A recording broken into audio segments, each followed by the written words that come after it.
bara, bara, bara, bara, bara, bara, bara, bara. Wow. Lots of bikes and quads. Okay, so I'm going to start out with the newest edition. This guy hasn't been shown yet.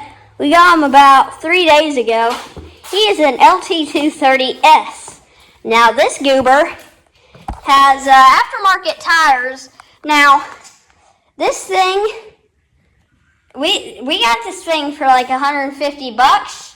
These tires, just these aftermarket tires alone, these are probably worth, these front two are probably worth at least 100. The back, another 150, I'd say. Which is nuts for 150. As you can see, you're kind of just using it for a shelf right now. But the crankcase is off of it. Well, the cylinder, not the crankcase. The crankcase is still there. It's a 88, I'm pretty sure. The main difference is over here. Let me get them out. There is a kickstart lever, which is very nice. I would kick it over, but I don't have the cylinder on. There is a couple main big differences here. This is your choke. That little lever there, normally that would spring back up, but the choke ain't connected.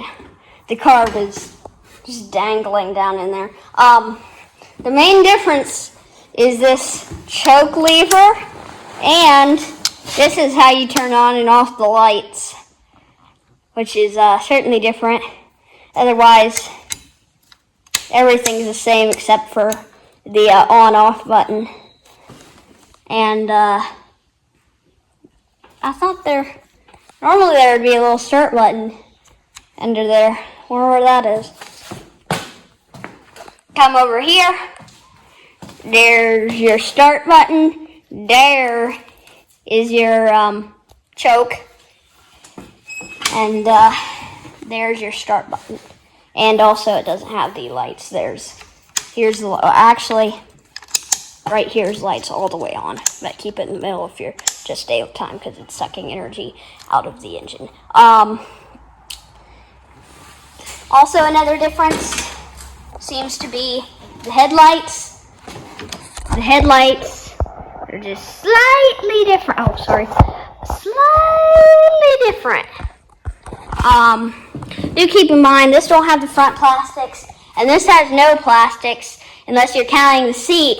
Looking at you, Honda. I wonder why you're counting the seat as plastic. Well, it's a Suzuki, but Honda does count seats as plastics. It really annoys me. Everybody else just treats them as their own thing, because there's, tires, frame, suspension. But, and the second newest edition, this is the one I'm most excited about, the CRF 150R. Also, they count the seat as plastic. Really squishy seat. Now, with something like Kawasaki and KTM, they always throw the hardest, most uncomfortable seats that feel like you're sitting on a 2x4.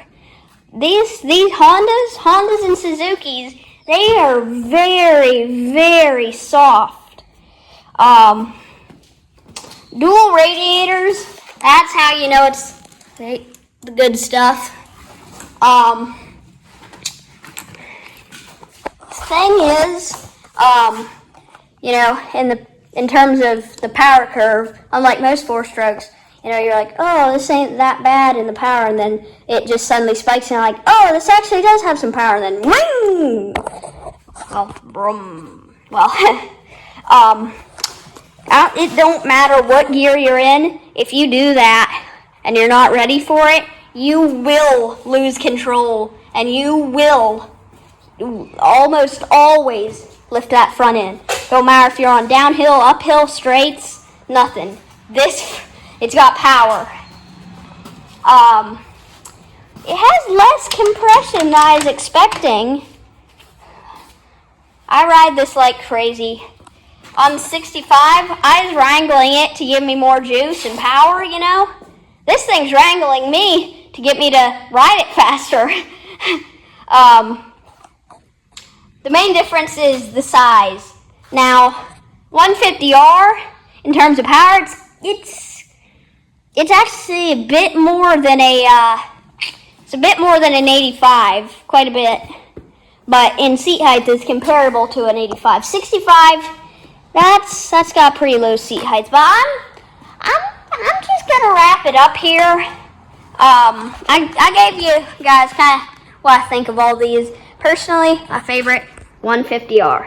And sayonara, suckers!